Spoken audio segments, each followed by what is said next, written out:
والصلاة والسلام على أشرف الأنبياء والمرسلين سيدنا محمد وعلى آله وصحبه أجمعين.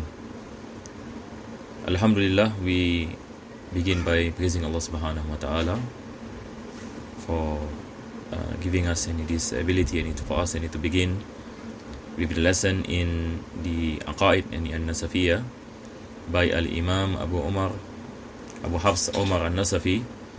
And we pray that Allah subhanahu wa ta'ala bless us with understanding, and may Allah make this lesson a reason where our sins are forgiven, our prayers are answered, and may Allah subhanahu wa ta'ala bless us with goodness in dunya and akhirah. Ameen ya rabbal alameen.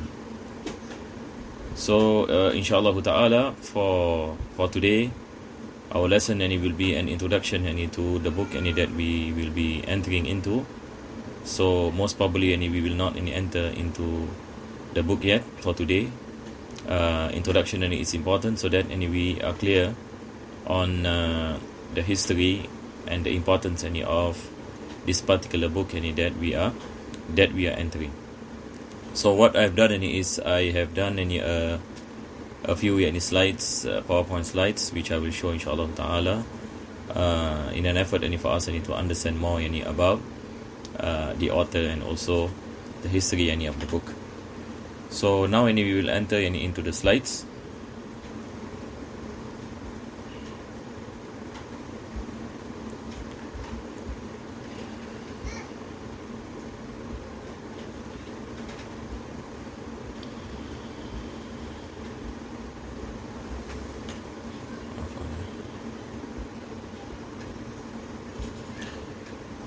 So the first thing that we have to understand about the author of the Aqaid of Nasafiyya, his name is Najmuddin Abu Hafs Umar bin Muhammad An-Nasafi.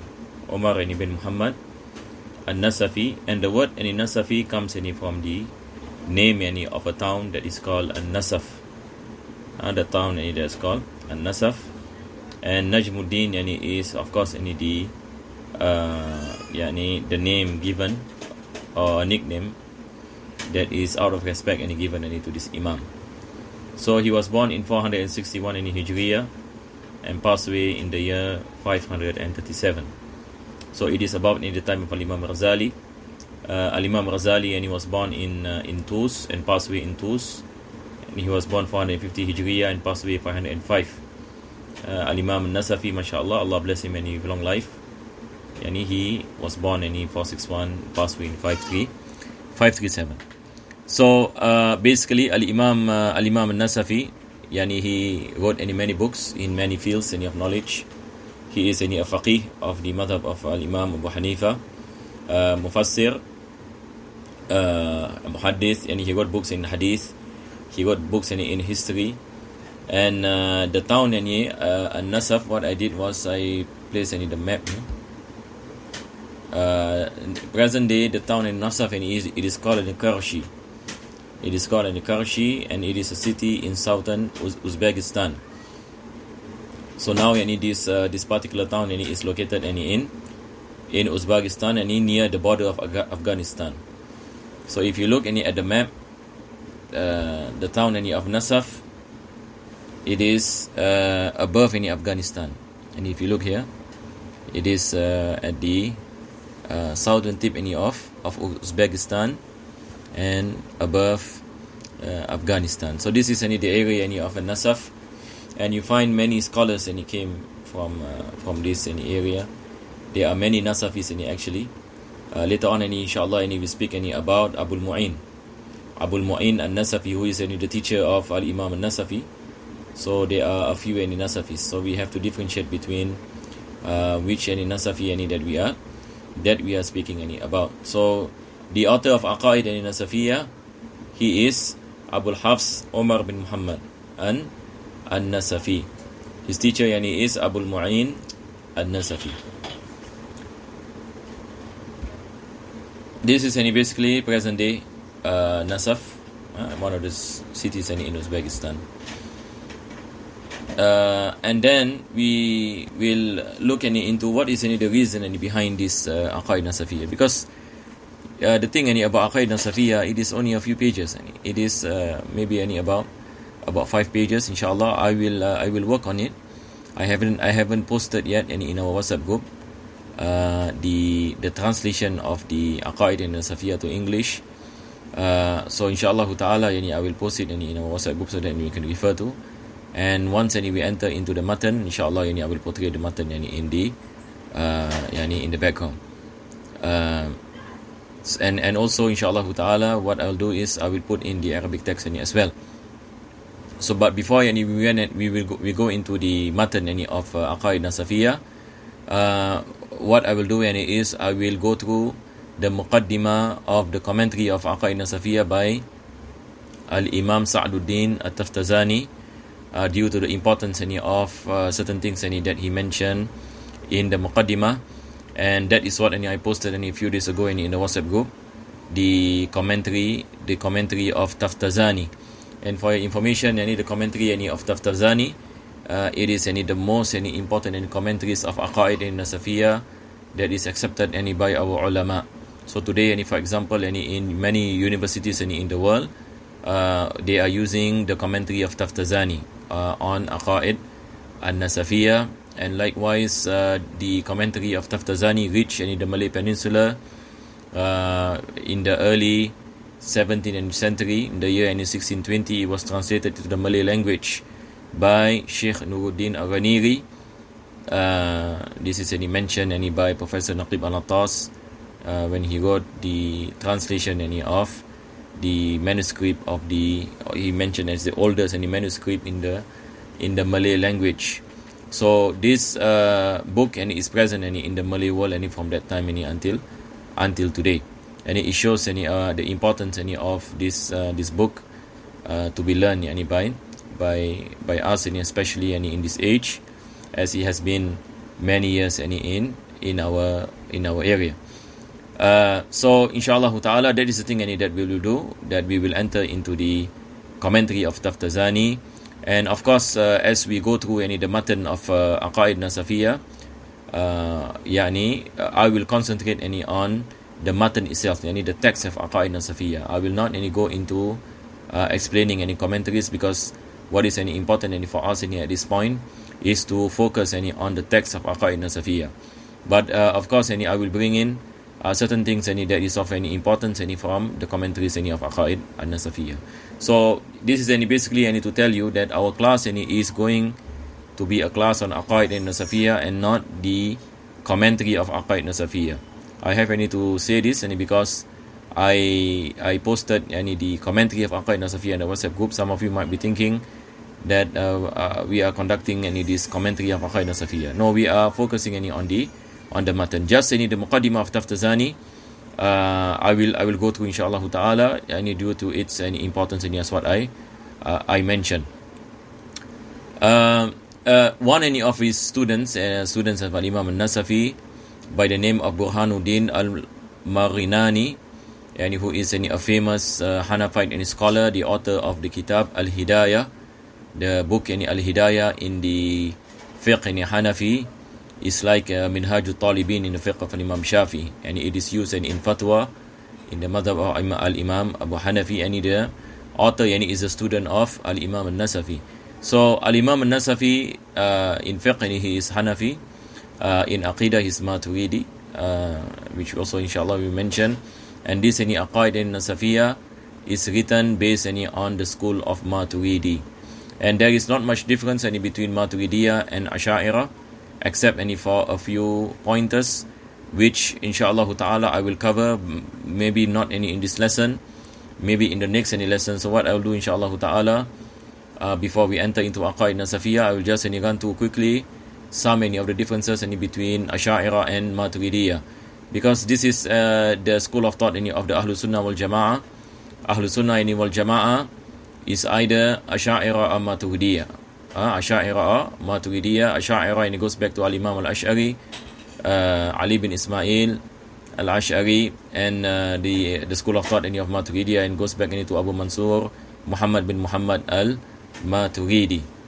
So the student of Al-Imam al-Nasafi, Al-Marinani, and he explained that Al-Imam al-Nasafi wrote at the request of the Seljuk ruler. Seljuk is a dynasty consisting of the Turks, and basically so they have a strong dynasty in the early days of Islam, together with the opposite caliphate. Most of them ruled in Central Asia.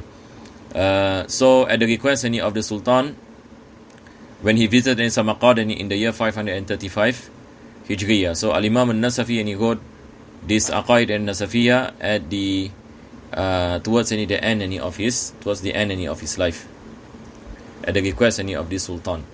And then he mentioned what is the reason. The reason is because there is a lot of these divine ideologies that are present in the society at that time. So this is important for us to take note that our ulama last time, when they understood that they are dangerous ideologies that is damaging to the aqidah of the Muslim, they will try their best to write something in rebuttal to that ideology and to explain the aqidah of Ahlus Sunnah wal Jama'ah. So you will find Al-Imam Al-Ash'ari, Al-Imam Maturidi, the reason behind they write books in aqidah because they see the threats of false ideologies that are present in their communities. Likewise Al-Imam Ghazali, likewise you find, for example, Al-Imam Fakhruddin Al-Razi, Al-Imam Taftazani. In the Muqaddimah also you will find the Muqaddimah of Aqaid, you will find Al-Imam Taftazani, and he mentioned a lot about these things. So this is the reason why Al-Imam Nasafi wrote Aqaid Nasafiyya. So he mentioned that Sistan was dominated by the Karamiya and the Hanbali sects, and these are basically sects that propagate anthropomorphism. This is what we call in Arabic as Tajsim, the Aqidah of Tajsim. And the Aqidah of Tajsim is the belief that Allah resides in a place, and this is what we are hearing today in reality in our society, even in Singapore and outside of Singapore. It is not something that is present only in the time of Al-Imam al-Nasafi, and it is present before Al-Imam al-Nasafi. It is present in the time of Imam Ahmad ibn Hanbal, and after Imam Ahmad ibn Hanbal, at the time of Al-Imam Abu Hasan al-Ash'ari, at the time of Al-Imam Ghazali, and so on and so forth. So this is the sect of the Mujassima, the Karamiya and the Hanbali sects. What is meant here is they are the ones who are advocating anthropomorphism pertaining to the Hanbali sects. And we have to understand, as what Al-Imam Subuki mentioned in Tabaqat Shafi'iyyat al-Kubra, he said the Hanabila, there are two types. One is Fudala ul-Hanabila. Fudala ul-Hanabila, they are not Mujassima, they are Ahlus Sunnah wal Jama'ah. But there is part of them that falls into Tajsim. And they are famous as the Hanabila, that is propagating the Aqidah of Tajsim. Likewise, is the Karamiya. So they associate body to Allah subhanahu wa ta'ala. They mention that Allah reside in a place and on top of the Arash. I'm sure all of us have listened to some of these things.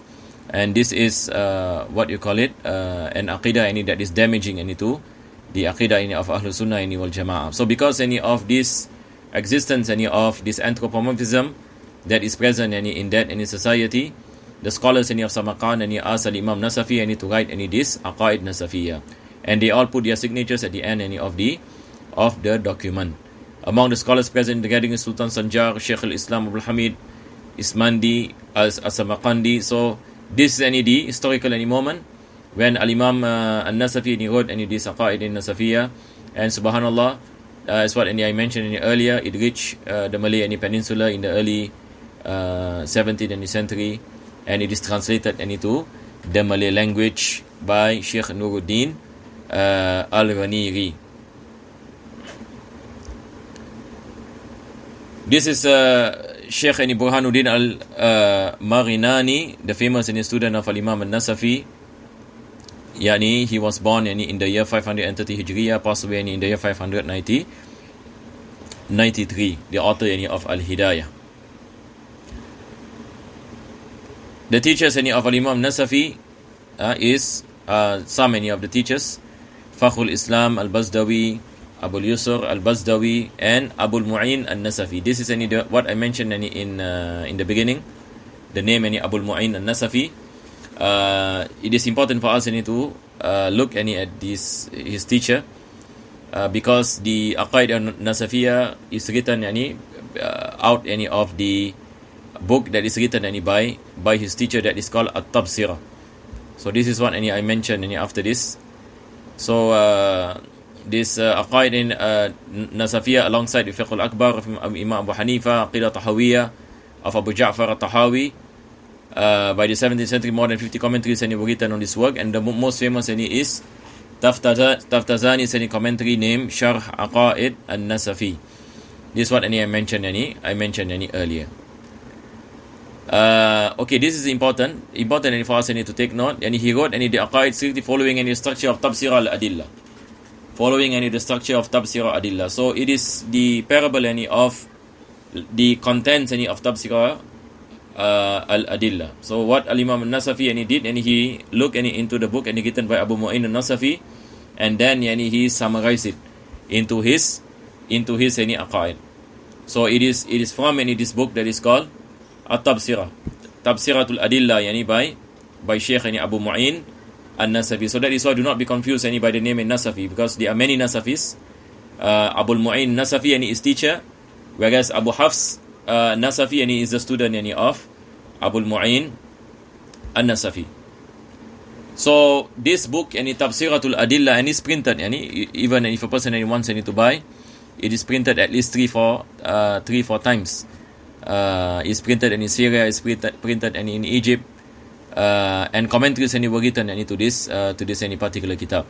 So it is written by Abu Mu'in al-Nasafi, and it is explaining the book of Al-Imam al-Maturidi. Al-Imam al-Maturidi, Al-Imam Abu Mansur al-Maturidi, he wrote a famous book that is called Kitab al-Tawheed. So Abu Mu'in Nasafi, who came after Abu Mansur al-Maturidi, then he wrote an extension to what Al-Imam Maturidi wrote in his Kitab al-Tawheed. So he named this particular kitab Tabsiratul Adillah, and it is in 4 volumes. And nowadays, when it's printed, it is in 4 volumes, and it's much bigger than Aqaid al-Nasafiyah. So Aqaid al-Nasafiyah is like a summary of Tabsir al-Adillah, and Tabsir al-Adillah is an explanation of the Kitab al-Tawheed of Al-Imam Abu Mansur al-Maturidi. So when you study Aqaid al-Nasafiyah, the chain or the lineage or the connection of Aqaid al-Nasafiyah to Al-Imam Abu Mansur al-Maturidi is through Tabsir al-Adillah and Kitab al-Tawheed.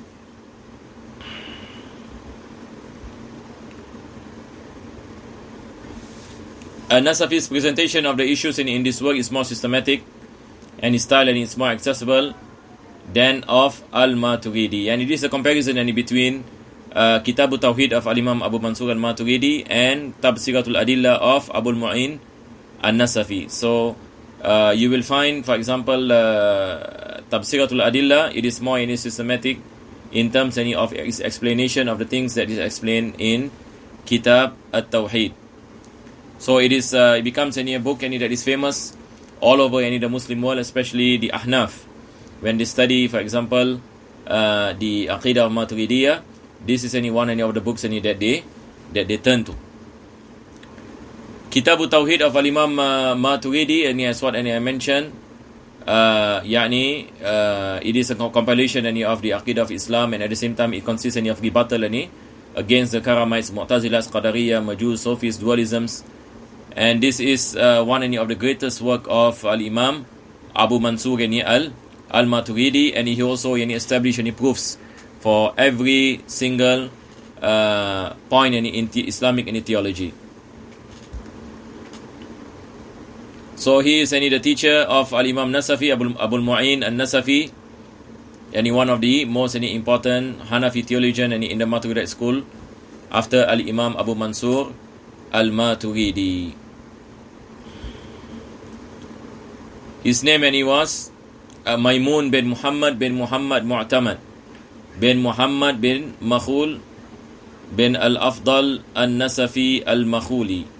He was born in Nasaf, Nasaf in the same. That is why he is called Al-Nasafi, just like Al-Imam Nasafi. And he was born in the year 438 in Hijriya and passed away in the year 508.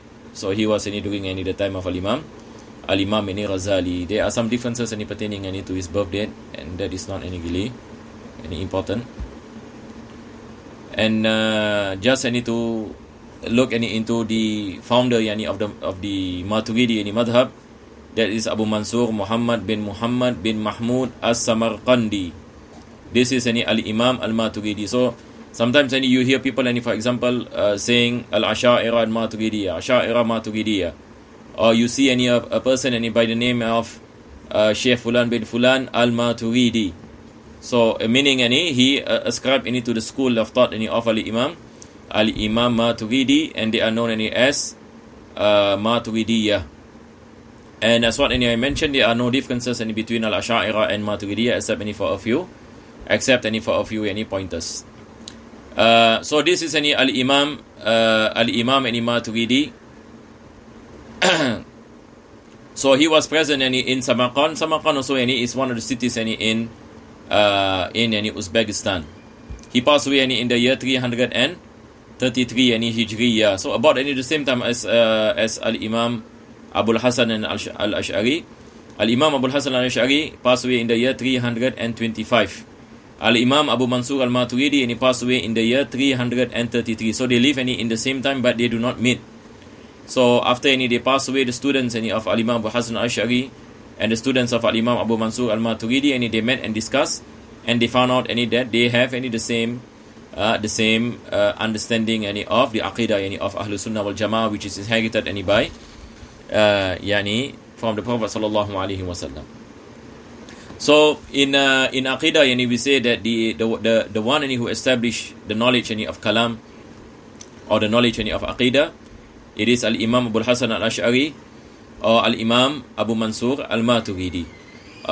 They came in the 4th century, but or in the 3rd they came in the 3rd century. It does not mean that when we say that they established the knowledge of Aqidah, it does not mean that those who came before them do not understand any Aqidah. What it meant is that they compile the arguments and they compile the knowledge of Aqidah in their books, and they put forth the evidences of all the pointers of theology, and at the same time they rebut the divide and the sects.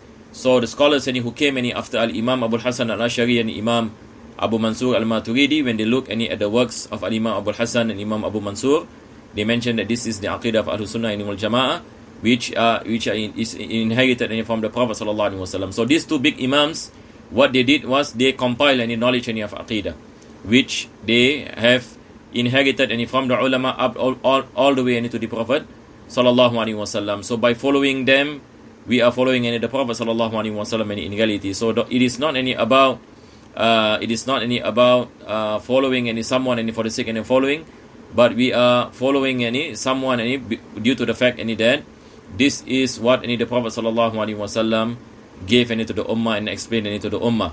So they are the scholars who compile the teachings of the Prophet sallallahu alaihi wasallam. This is what we meant by the ones who establish this knowledge. So when we say we are Ash'ari or we are Maturidi, it doesn't mean that we are fanatical towards the opinions of Imam Abul Hasan al-Ash'ari or Imam Abu Mansur al-Maturidi. But it is just an ascription. It is just an ascription.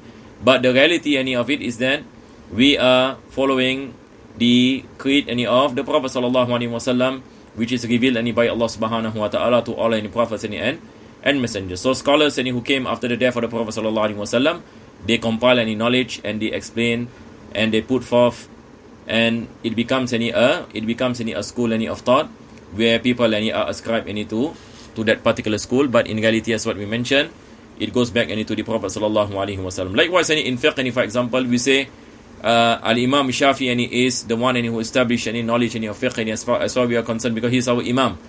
It doesn't mean that he is doing something that of his own. He came out with something of his own. No. He benefited from the scholars before him, and he compiled knowledge of fiqh. He compiled knowledge of fiqh, and he does any ijtihad, and he based on the hadith of the Prophet sallallahu alaihi wasallam, based on the Quran. So when he comes and this compilation, and it is known as a school of thought, as a madhab. Yani how he does any ijtihad, the way he does any ijtihad. So the scholars who came after him follow his analogy, follow his way and style of deriving any laws from the Quran and the Sunnah. So they are known as the Shafi'iyah. So when you see an alim by the name behind, and you say Shafi'i, Fulan bin Fulan Shafi'i, Fulan bin Fulan Ash'ari. So it is just to say that they are ascribed to the school of thought of the Ahlul Sunnah wal Jama'ah, yani as a differentiation to the Ahlul Bid'ah. Ahlul Bid'ah, yani the people of innovation who are deviant away from the creed of the Ahlul Sunnah. We pray that Allah subhanahu wa ta'ala bless us with guidance in dunya and akhirah. Ameen. Ya Rabbal Alameen. What you see in this picture, this is the place where Al-Imam Abu Mansur is buried. So this is basically what you call it, the place where he is buried, and it is in the town of Maturid. So Maturid, basically, again, it is a name of a town. So he was called Maturidi, Al-Maturidi. Al-Maturidi, comes from the word Maturid. Maturid is one of the towns in Samarkand, present day Uzbekistan. As for Al-Imam Al-Ash'ari, it goes back into the name of the Qabila, the name of the tribe of Al-Imam Abu Hassan. His tribe is known as Al-Ash'ari, and they are originally from Yemen, because his progeny goes back into Al-Imam Abu Musa Al-Ash'ari, the Sahabi, the companion of the Prophet ﷺ. And if you look at the how Abu Musa Al-Ash'ari entered into the fold of Islam, and he came from Yemen with his people. And the Prophet ﷺ, he praised the people of Yemen. One of the things the Prophet ﷺ, he said, Al-Hikmah Yamaniya, Al-Iman in Yemen, faith in Allah, he comes from Yemen. Wisdom, is the Yemeni wisdom. And the Prophet ﷺ, he praised the people of Yemen, and the Prophet prayed for Yemen, Allahumma barik lana fi Shamina wa Yemenina.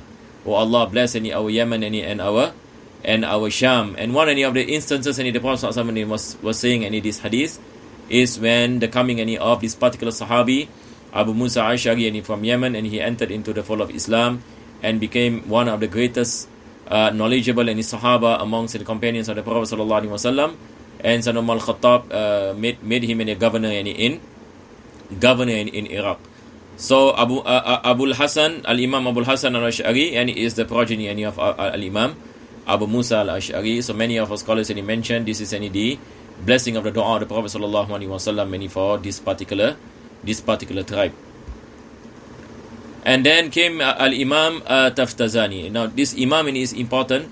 Maybe some of you have not heard any of Imam Taftazani, but let me assure you, when you are learning any Aqidah or you learning any Mantiq, you will come across this great Imam who wrote many books, countless books, and maybe hundreds of books that he wrote in the field of Aqidah, in the field of Balagha, in the field of Fiqh. So he is like an ocean of knowledge. He wrote almost in every field of the Islamic tradition. His name is Mas'ud bin Umar bin Abdullah At-Taftazani. He is known as Taftazani because Taftazani goes back to the name of a city. Later on I will show you the map, inshallah. So Taftazani is a name of a city, and his name is Mas'ud bin Umar. He is given the nickname as Sa'duddin. Sa'd meaning successful, from the word Sa'ada. Sa'ada comes from pleasure. It comes from success and felicity. So Sa'duddin is attributed to this particular Imam. So he was born in Taftazan, and Taftazan is one of the cities in Iran. So earlier when we speak about Maturid and Nasaf, it is from the cities of Samarkand, in present day Uzbekistan. Whereas Al-Imam Taftazani is Iranian, and he is born in the town of Taftazan. So he learned from many ulama during his time, mostly in Central Asia, and also in the provinces of Khurasan. And last time during his time, all these places are basically places of knowledge. There are many scholars who specialize in many fields of knowledge. It's different than the situation today in these places. But last time many scholars were from there. Imam Ghazali also is from Khurasan, that is Iran, from the city of Tus, and Tus is also in Iran, and many other scholars who came from there. Imam Rafi also, and he comes from Qazwin. In our Minhaj Talibin class, when we spoke about Imam Rafi, he is also from Khurasan. So last time during this age, there is revival of the Islamic knowledge in these areas. Many scholars praise Al-Imam Taftazani. Ibn Hajar al-Asqalani mentioned about him. He said, and no one can replace Al-Imam Taftazani after his death. He passed away in Samarkand in the year 1390. Was buried in Sarakh, and we have a town where many scholars you find, for example, at the back of their names, As-Sarakhsi. There is a famous Hanafite scholar by the name As-Sarakhsi, and he comes from this town in Sarakhs. He practiced and preached Hanafi and Ash'ari schools. And Al-Imam Taftazani is Ash'ari. What you call it? But he, of course, he mastered both schools of thought. And his famous book is what you call it? This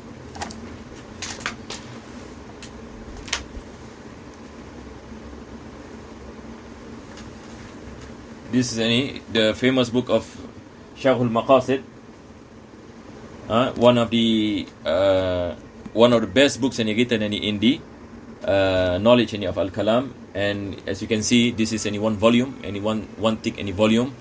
So there are 4 volumes to this Sharhul Maqasid. So he is famous from because due to the book that he wrote in Sharhul Maqasid. So as what I mentioned earlier also, he wrote the commentary of Aqaid Nasafiyah, and his commentary is considered to be the best, and it is used in many universities in the world until today. And our scholars mentioned that if you study the commentary of Aqaid Nasafiyah, then it is easy for you to read his book Sharhul Maqasid, and also the books of Ilmul Kalam. So this is usually the syllabus that our scholars speak about after the matan of Aqaid Nasafiyah. Then it goes to sharh of this matan by Taftazani. And then after that, a student can read the books of Ilmul Kalam with ease, inshallah. Because the difficulty of accessing the books of Kalam, the books of Aqidah, in the knowledge of Kalam, is when a person does not have the foundation. The foundation, because there are certain terminologies that are used by the scholars in this field. Some of you might be asking, what is the meaning of Al-Kalam? So let me start off by saying the definition of the knowledge of Al-Kalam, and I posted in Facebook, and when it comes to the Aqaid Nasafiyah, I mentioned it is a gateway to Ilmul Kalam. So what is the difference between Ilmul Kalam and Ilmu Aqidah? In reality, there is not much difference. Ilmul Kalam is basically Ilmu Al-Aqidah. But some ulama gave explanations to some differences that can be meant by some ulama. So basically, usually when we say knowledge of Aqidah speaks about what is wajib for us to believe as a Muslim, in terms of believing in Allah subhanahu wa ta'ala, believing in prophets and messengers, and believing in the unseen. When it comes into Ilmul Kalam, it is not only about belief, but it is about understanding evidences. Just like when we study Aqidah Sanusiyah, in the commentary of Aqidah Sanusiyah, we spoke about the proofs behind the theology, Islamic theology. So when we go into that direction of speaking about the evidences and the proofs of rational proofs, and also proofs from the Quran and the Sunnah, and rebuttal against the divine and sects. This field now we have entered into Ilmul Kalam. So basically Ilmul Kalam there are two parts. Number one is to establish the knowledge of Aqidah. Number two is to bring forth any evidences, any aqliya and naqliya. Evidences based on rational understanding, and evidences based on the sacred and the text. And then point number three is rebuttal against the false ideology. So Ilmul Kalam, it is a knowledge that not only establish the Islamic creed, but at the same time also it is used to rebut false ideologies. Nowadays we are living in an age where there are many false ideologies, whether we are speaking ideologies within the Islamic sect or the Islamic religion of one, or what you call it outside the Islamic faith. Whatever it is, the minds of the Muslim is infiltrated with many ideologies out there, and people are easily influenced by everything that they see, everything that they hear, whatever they see in the internet, and especially now information can be accessed easily. Not like any last time, not like in our time, even in my time, for example, where there is no internet and when we are young. But now with the existence of the internet, the generation today, they are exposed to so many ideologies and understandings out there, even though it is not present in our society, but it can be accessed by Muslims and by people in general. So the importance of this knowledge is of great importance, that we have to pay attention to its importance and to study them and make intention to propagate to those Muslims out there, so that it can serve as a shield against all these false ideologies that is what you call it present in our society. So Al-Imam Taftazani, if you look the commentary of his Aqaid Nasafiyah, he speaks about this. And imagine, he came nearly 1,000 years before us. He speaks about the situation that he is in. And you find there is a lot of similarity between that and now. But now, we can understand it is much worse than last time.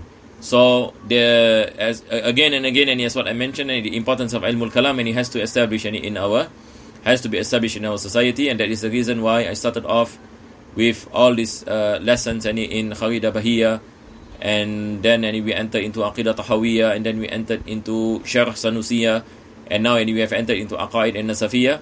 So all these things are in need, and it is not something that is extra, but it is in reality something that is needed by all of us.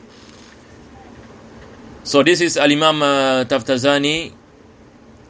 This is Taftazan, and if you look in the map, it is in Iran, near to the border of Turkmenistan. So this is the birthplace of Al-Imam Taftazani. So if you have time, read up about Imam Taftazani. What I did was I placed this picture of the copy of a book written by Professor Said Muhammad Naqib Al-Attas. What he did was he explained about the oldest known Malay manuscript in one of his thesis, I believe. So he spoke about the translation of Aqaid Nasafiyah by Sheikh Nuruddin Al-Ghaniri, and he does tahqiq to this particular translation, and you can read online actually, inshallah, I will post in our WhatsApp group. You can read online, and I will encourage that those who are learning Aqaid Nasafiyah, it is good if you read this particular book, and it speaks a lot about the history of how Aqaid Nasafiyah came to the Malay world, and what is the reason behind Sheikh Nuruddin Al-Ghaniri, who was in Aceh at that time, translated into the Malay language in the year 16 and 20. There were issues that happened during that time. There was this concept of wujudiyah by some scholars who were present during his time, and he decided to translate this Aqaid Nasafiyah as a rebuttal to the views of the wujudiyah, which means the what you call it, the concept, as what we mentioned, as wahdatul wujud.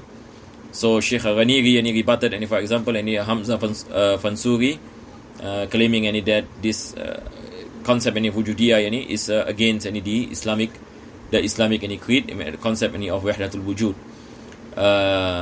But then what you call it came other scholars in the Malay archipelago, the scholars like Abdul Qauf and Sinkili, likewise Al-Falimbangi and Daud and Fatani. They translated, for example, the books of Aqidah Sanusiyah and also commentary of Aqidah Sanusiyah, and they got many books in Aqidah, and that contributed a lot in how the Aqidah of Ahlus-Sunnah wal Jama'ah were present in the Malay archipelago until today. So if you look at the book written by Professor Said Muhammad Naqib, this is the content page, and you will find he speaks a lot about the history. So it is not more about commenting on Aqaidah Nasafiyah. It is more about the history, and to establish that this is the oldest Malay manuscript. And then you find, for example, on page 47, he mentioned a summary of the philosophical aspects of the Aqaid.